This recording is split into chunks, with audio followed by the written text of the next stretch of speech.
नारायण नारायण करके बुलाने लगे। वो जब नारायण नारायण करके बुलाने लगे तब क्या हुआ, नारायण के विष्णुदूत आकर के पहुंच गए और विष्णुदूत बोल रहा है अभी इसका 12 वर्ष शेष है जीवन का, अभी इसको लेकर के मत जाओ।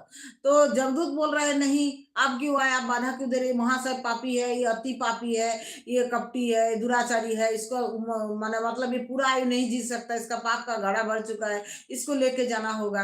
तब बोलता है नहीं, ये पाप तो भले किया है लेकिन नारायण नारायण तो बोला है ना।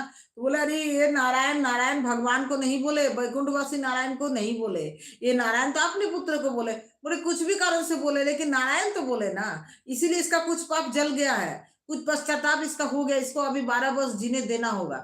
ऐसे दोनों का कथोपकथन चल रहा था। तो फिर यमदूत हार मान गया, जमदूत घर को वापस लौट गए। उस समय क्या हुआ, जमदूत जब वापस लौट गए, ये जो पूरा जमदूत और विष्णुदूत में एक कथा आलोचना हो रहा था, ये सैया में पड़े पड़े, बिस्तर में पड़े पड़े अजामिल पूरा सुने। अजामिल को तब अपने जीवन का पूरा लक्ष्य पता लग गया कि हम कितने मूर्ख हैं कि हम ऐसे पापाचरण करने लगे हैं।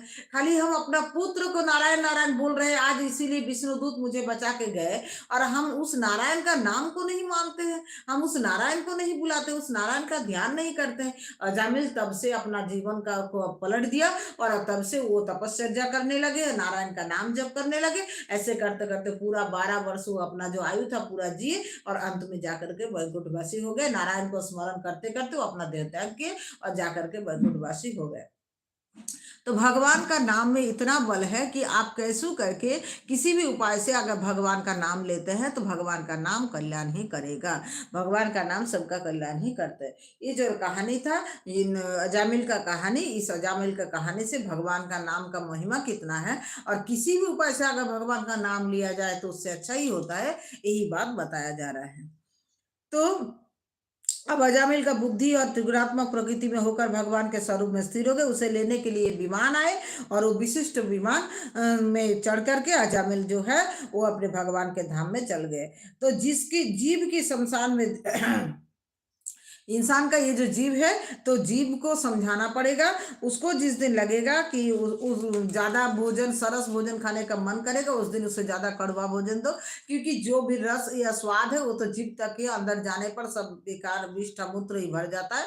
वो उस स्वाद का कोई पेट के साथ उस स्वाद का कोई मूल्य नहीं है। और ज्यादा सरस भोजन बनेगा तो ज्यादा खाने का मन पड़ेगा, उस दिन ज्यादा तबीयत खराब होगा और उस दिन नाम करने का जो नाम जप करने का ध्यान करने का जो मन है वो होगा ही नहीं।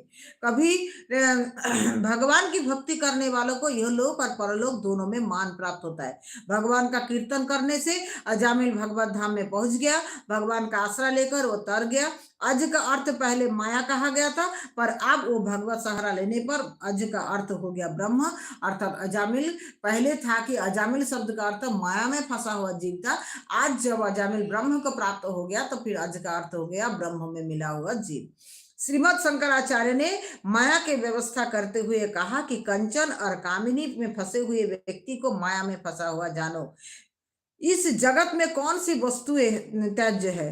तो उत्तर देते हैं कि जीव को अधोगति और ले जाने वाला कंचन और कामिनी, इन दोनों में जो फंसा जान लो कि वही माया में फंसा हुआ जीव। कैसे जान जाए कि माया में फंसे हैं हम, कि भक्ति में फंसे हैं हम, मोह माया से मुक्त है? तो बोल रहा है कामिनी और कांचन मतलब स्त्री और धन में जो फंसा हुआ जीव होता है वही माया में फंसा हुआ जीव है।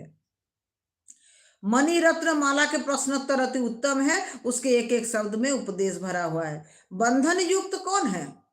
जो 5 विषय में आसक्त है। स्वतंत्र कौन है? जो विषय और वैराग्य को दृष्टि रखने वाला है। घोर नरक कौन सा है? सदेह ही घोर नरक है। देह में सुंदरता कहाँ है? ये तो मांस रक्त दुर्गंध युक्त पदार्थ में भरा हुआ है। यह स्वाद सोपान कौन से है? स्वर्ग सोपान कौन सा है? न सभी तृष्णाओं का छाई ही स्वर्ग का सोपान है। दरिद्र कौन है? जिसकी तृष्णा विशाल है। श्रीमंत कौन है? जो सदा के लिए संतोषी है, वही सन्न है। कौन सा रोग अधिक कष्टदायी है? जन्म धारण का रोग ही अधिक कष्टदायी है। रोग का औषधि क्या है? परमात्मा के स्वरूप का बार बार चिंतन स्मरण करना ही भय रूपी रोग की औषधि है। अब अजामिल शब्द का अर्थ भी देख ले। तो यहाँ देखिए कुछ क्वेश्चन आंसर जो है श्रीमद शंकराचार्य जी ने माया का व्याख्या करते हुए कंचन और कामिनी में हुए फंसे हुए व्यक्ति को माया में फंसा हुआ जीव जानो। तो यहाँ